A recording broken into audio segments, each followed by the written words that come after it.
Hello बच्चों, स्वागत है आपका एबीसी मास्टर जी के इस चैनल पर। अब तक हमने कुछ अनुच्छेदों को हल किया था। आइए इस वीडियो में हम अनुच्छेद नंबर 4, जो कि वर्ष 2022 की जवाहर नवोदय विद्यालय परीक्षा में पूछा गया है, उसको हल करेंगे, उसको पढ़ते हैं। चलिए वीडियो को शुरू किया जाता है। सांप रेंगने वाले कहे जाने वाले प्राणियों की श्रेणी में आते हैं। कौन सी श्रेणी में आते हैं? रेंगने वाले कहे जाने वाले। इस समूह में मगरमच्छ, छिपकलियां, कछुओं को भी शामिल किया जाता है। अब आप समझ गए कि सांप रेंगता है, छिपकली रेंगती है, मगरमच्छ रेंगता है, कछुआ रेंगता है। सांप वनों, मरुस्थलों और झीलों आदि सभी जगह पाए जाते हैं। ठीक, वे साल भर बर्फ से ढके रहने वाले स्थानों में जीवित नहीं रह सकते। ठीक, कहाँ जीवित नहीं रह सकते हैं? साल भर बर्फ से जहाँ ढकी रहती है वहाँ जीवित नहीं रह सकते हैं। सांपों की दृष्टि बहुत कमजोर होती है। क्या कमजोर होती है? दृष्टि। दृष्टि मतलब देखने की क्षमता को कहा जाता है दृष्टि। मतलब देखने में थोड़े कमजोर होते हैं। तो देखने में कमजोर होंगे तो सूंघने में मजबूत होंगे। आइए आगे पढ़ेंगे, जान जाएंगे। क्षति से बचने और भोजन पाने के लिए वे अन्य इंद्रियों का उपयोग करते हैं। कुछ सांप अपनी नाक से सूंघते हैं, पर अधिकतर वे जीभ से सूंघते हैं। हमने सुना होगा कि सांप सूंघते हैं, तो कुछ जीभ से सूंघते हैं और कुछ नाक से सूंघते हैं। सांप का शरीर कोशिकाओं की परतों से बनी सल्कों से ढका रहता है। किससे ढका रहता है? सल्कों से ढका रहता है। और ये सल्क किसकी हैं? कोशिकाओं की परतों से बनी है। वर्ष में कई बार सांप अपनी मृत चमड़ी की बाहरी परत छोड़ देता है। जब यही सल्क मृत हो जाता है तो वो क्या करेगा? सांप उसे छोड़ देगा। तभी तो हम कहते हैं कि सांप ने क्या छोड़ा है? चमड़ा छोड़ा है।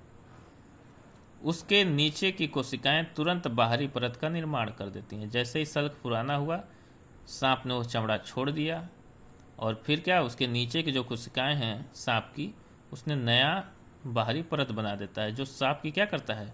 सुरक्षा करता है। तो सांप की सुरक्षा कौन कर रहा है? सल्क कर रहा है। आइए प्रश्नों को पढ़ते हैं और उसको हल किया जाता है। कि सांपों को कहा जाता है, छिपकली कहा जाएगा सांप को? ऐसा तो है नहीं, तो ये क्या हो जाएगा? गलत हो जाएगा बाबू। सांप को सल्क कहा जाएगा? नहीं, सल्क तो दूसरी चीज़ है। सल्क अभी आपने पढ़ा कि सल्क से ढका रहता है, उसकी रक्षा करता है।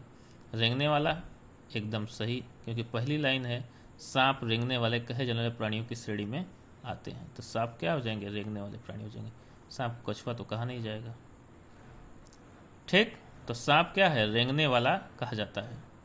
सांप कहाँ जीवित नहीं रह सकता? ध्यान दीजिए, जीवित नहीं रह सकता। हम पढ़ते जरूर हैं प्रश्न, बस ये नहीं पढ़ना भूल जाएंगे। और जब नहीं पढ़ना भूल जाएंगे परीक्षा में बेटा, तो आपका प्रश्न क्या हो जाएगा?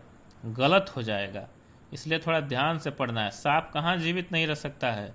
बर्फ से जमे स्थानों, मरुस्थलों, झीलों, वनों। अभी ऊपर आपने पढ़ा कि सांप वनों, मरुस्थलों, झीलों आदि सभी जगह पाए जाते हैं।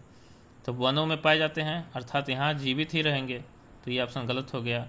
झीलों में पाए जाते हैं, ये भी गलत। मरुस्थलों में पाए जाते हैं, ये भी गलत। कहाँ पे जीवित नहीं रह सकते हैं? देखिए आगे लिखा है ना, साल भर बर्फ से ढके रहने वाले स्थानों में जीवित नहीं रह सकते हैं।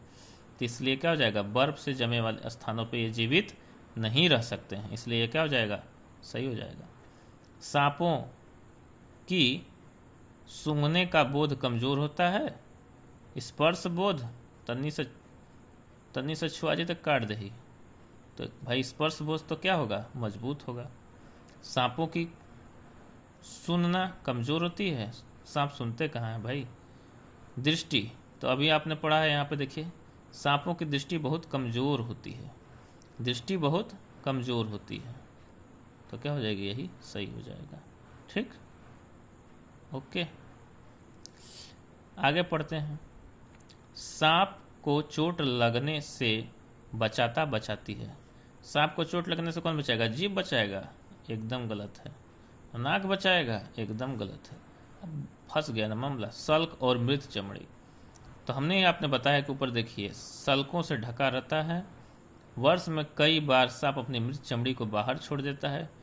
तुरंत बाहरी परत का निर्माण करती है नीचे कोशिकाएं, जो सांप की सुरक्षा करती हैं। तो सांप की सुरक्षा जो बाहरी परत का निर्माण करती है उसे क्या कहा जाता है? सल्क कहा जाता है। और वो ढका रहता है, सल्क ही रक्षा करता है। जब सल्क पुराना हो जाता है तो वो मृत होता है, और जब मृत हो जाएगा तो वो क्या करेगा? छोड़ देगा। जब छोड़ देगा तो रक्षा कहाँ करेगा? तो इसलिए मृत चमड़ी क्या है? गलत है। चोट लगने से कौन बचाएगा? सल्क बचाएगा। आशा करता हूँ आपको समझ में आया होगा। नहीं समझ आएगा तो फिर से पढ़िए। सांप का शरीर कोशिकाओं की परतों से बनी सल्कों से ढका रहता है, तो जो उससे ढका रहेगा वही तो रक्षा करेगा भाई। और जब यह सल्क पुराना हो जाएगा अर्थात मृत हो जाएगा तो वो थोड़ी रक्षा करेगा, तब तो सांप उसे छोड़ देता है। इसलिए ऑप्शन मृत चमड़ी गलत है। कोई कन्फ्यूजन? Okay, crystal clear. ठीक, क्लियर। तो आगे बढ़ते हैं। जीवित रहना शब्द का अभिप्राय है। तो जीवित रहना शब्द का अभिप्राय है, जीवित रहना जिंदा रहना, तो जीना या जिंदा रहना एक ही बात है, तो यही सही हो जाएगा भाई। चलना, चलना, जीवित रहना, पलायन करना, संबंधित होना, ये डायरेक्टली संबंधित नहीं है, इनडायरेक्टली है, लेकिन जीना डायरेक्टली है। इसलिए जीवित रहना शब्द का अभिप्राय क्या हो जाएगा? जीना हो जाएगा। आशा करता हूँ ये वीडियो आपको पूर्ण रूप से समझ में आया होगा। नहीं समझ में आया है तो एक बार फिर से देख लीजिए, नहीं तो इसे रोककर आराम से अनुच्छेद को पढ़िए, और पढ़ने के बाद यदि प्रश्नों में कन्फ्यूजन हो तो वीडियो को फिर से देख लीजिए। अन्यथा की दृष्टि में एक बार खुद से प्रश्न को हल करना सीखिए। चलिए मिलेंगे हम फिर से एक अगले अनुच्छेद में। तब तक के लिए खूब पढ़िए, आगे बढ़िए।